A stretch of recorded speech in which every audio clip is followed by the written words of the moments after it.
Meus amigos, vocês já pararam para pensar o que os traidores têm em comum? Ou o que faz com que alguém passe a ser um traidor, pule do barco, mude de lado? Bom, eu não posso falar no geral, mas acho que relacionado a uma pessoa eu posso comentar. Jair Messias Bolsonaro. Por que tanta gente pulou do barco? Por que tanta gente traiu o presidente Bolsonaro? O que eles têm em comum? Eu não sei o que todos os traidores têm em comum, mas os traidores do presidente Bolsonaro, eu sei exatamente o que eles têm em comum. Interesse. Bom, eu não ia trazer vídeo hoje, como vocês sabem, 14 de novembro é meu aniversário, 36 anos, parabéns pra mim, é um dia importante, e justamente por ser um dia importante pra mim é que eu trago esse vídeo. Por honra, por lealdade e principalmente por gratidão ao maior líder dessa nação, a pessoa que despertou o povo brasileiro. Que se não fosse a existência dele no cenário político, todos nós a essa hora estaríamos preocupados com novela, futebol, com o carnaval que está se aproximando, com qualquer coisa, menos com política. Mas é exatamente com isso que nós estamos preocupados. É exatamente por isso que vocês estão nesse vídeo aqui. Porque estão preocupados com o cenário político, porque estão preocupados com o futuro da nação. E quem despertou isso foi Jair Messias Bolsonaro. Então, todos nós temos uma dívida impagável com esse homem e com toda a sua família. É literalmente uma dívida impagável. O cara literalmente sangrou por nós. Literalmente tomou uma facada por nós. Literalmente está dando a vida por nós. E perdeu tudo por nós. Vítima de uma perseguição implacável que assola não só ele, mas cada cidadão desse país que está sofrendo com tudo isso. Com desrespeito à lei, à Constituição.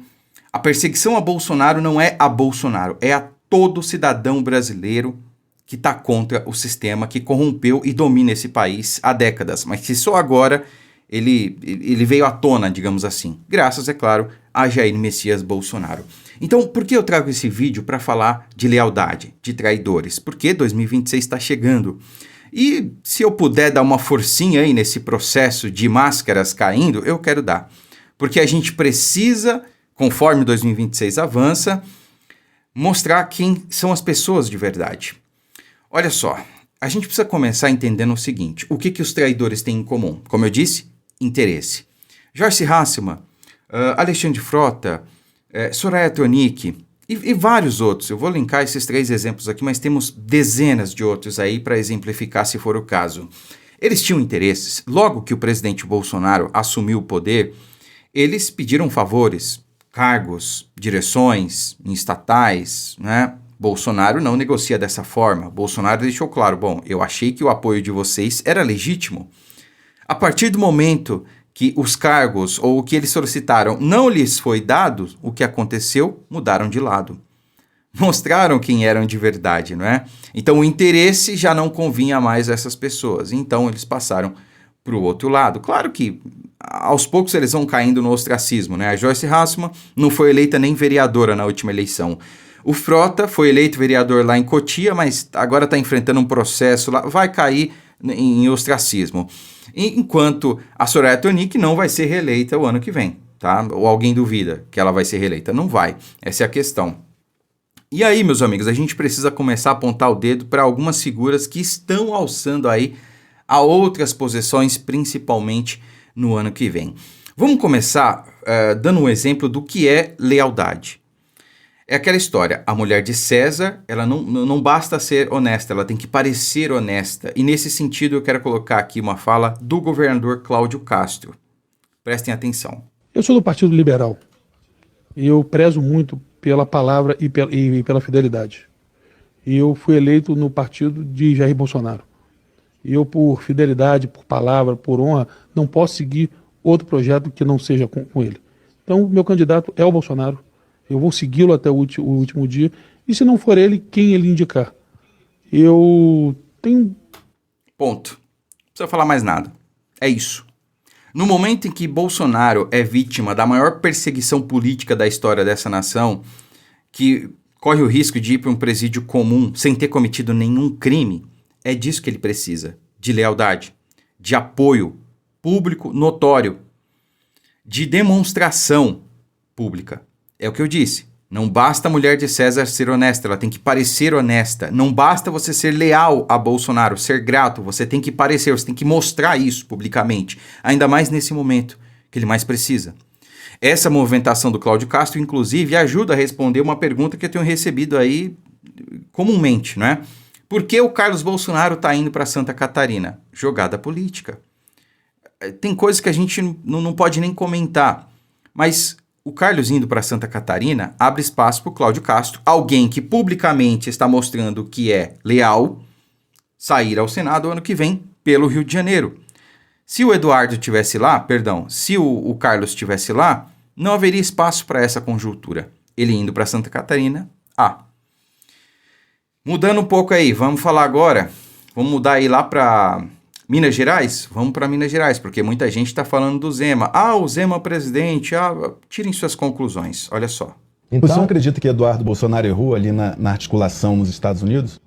Com certeza, ele não foi muito feliz nas declarações dele, etc. Nós não podemos colocar o direito pessoal, particular de alguém acima do interesse da nação. O interesse de alguém, pessoalmente, se sobrepor ao interesse de um país. E me parece que naquele momento ali, ou ele não se manifestou bem, ou fez alguma coisa que deu a entender isso, né? Uma pessoa é mais importante do que um país. E ninguém é mais importante do que um país, nem um presidente. Bom, eu acho que cada um pode tirar sua conclusão a partir do que o Zema falou aí, né? Mas é como eu disse, cara, a questão não é Bolsonaro, a questão não é contra Bolsonaro. É claro, temos a figura do presidente, maior líder dessa nação, e a gente gostaria que ele estivesse livre, estivesse aqui com a gente, né? Fazendo suas passeatas, seus comícios, seus eventos, né? Mas a questão é que ao perseguir Bolsonaro, ao prender Bolsonaro, ao jogá-lo numa cela comum, ao tirá-lo da vida pública, o sistema ataca todo o povo brasileiro, ou pelo menos, para quem acredita, 58 milhões de brasileiros. Eu acredito que esse número é muito maior, sobretudo depois que o Lula assumiu e tá dando L aí no lombo de cada um, né? O grosso entrou depois de setembro, não para de entrar mês a mês, né? Mas tudo bem, essa é outra história. Então a questão é que todo o povo brasileiro está sendo perseguido na figura de Jair Bolsonaro. Porque ao atropelar o devido processo legal, ao desrespeitar o foro por prerrogativa de função que Bolsonaro não tem mais, ao vilipendiar a lei e a Constituição para atingir o maior líder político dessa nação, eles atingem todo o povo brasileiro. Porque se não há segurança jurídica, não é só para Bolsonaro, é para todo o povo brasileiro. Olha, se fizemos isso com um ex-presidente, o que vamos fazer com você? É a tática do terror, do pânico, do medo, que há centenas de anos é aplicada em nações subjugadas. E o Brasil hoje é uma nação subjugada. Soberania? Bom, soberania para quem? Para o crime organizado? Para a parte específica do judiciário, que eu não vou nem citar nomes aqui, mas que se acha o poder supremo da nação? Tem gente que usa aí a expressão Dom Pedro III, Kim Paim e outras pessoas que eu já vi falando isso. Por favor, vamos deixar de usar essa expressão, porque Dom Pedro não fazia isso. Nem o primeiro, nem o segundo.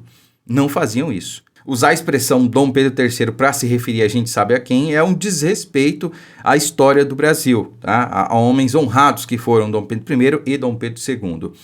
Mas tudo bem, falando agora só para complementar, o Zema, a gente sabe o que o Zema quer, né? O Zema, você não engana ninguém, cara. Você é contra a anistia e, portanto, você é contra o Eduardo, né, que foi lá. Aliás, eu quero um dia, se tiver a oportunidade, dar um abraço no Eduardo e agradecer pessoalmente tudo que ele tem feito pela nossa nação. Mas o Zema, ele é contra o que o Eduardo está fazendo, ele é contra a anistia, porque ele sabe que se a anistia for aprovada, é Bolsonaro 2026, meu amigo. É Bolsonaro que vai estar nas urnas e vai ganhar. Então o Zema, ele precisa de alguma forma lutar contra a anistia para ver se ele tem chance de estar lá nas urnas representando a direita, né? Essa é a questão, visto que ele não pode se candidatar aí para continuar como governador, tá? E aí temos aqui mais um vídeo, deixa eu pegar aqui, só para finalizar, que é o vídeo do Eduardo, tá? Ele deu uma entrevista lá à Jovem Pan e eu acho que arremata muita coisa. Vamos acompanhar aqui. Deputado, uma pergunta em duas partes. Primeiro, o senhor tem a esperança que Jair Bolsonaro volte a ser presidente um dia? E segundo, se Jair Bolsonaro não puder ser presidente, não puder ser candidato, seja lá por qual motivo, como o senhor vê o processo de escolha daquele que seria, então, o candidato da direita, para chamar assim? Olha, Mota, eu acredito que o Jair Bolsonaro voltará a ser presidente, sim. né? Eu lembro até de uma passagem do Eric Trump, em que ele fala que num dos piores momentos do julgamento do pai dele, né, o atual presidente dos Estados Unidos, Donald Trump, ele perguntou para o pai: e aí, pai, como é que você vai fazer? Como é que a gente vai sair dessa? E o Trump respondeu, né: eu não sei como, mas pode ter certeza que a gente vai sair. Por vezes o nosso inimigo erra, por vezes ocorrem fatos que a gente não consegue imaginar, como por exemplo a eleição do Trump. Eu tenho certeza que o Moraes não acreditava nisso, tanto que ele deteve no aeroporto de Brasília o Jason Miller durante algumas horas. Hoje o Jason Miller, uma pessoa crucial na nossa batalha aqui de levar consequências aos ditadores do Brasil.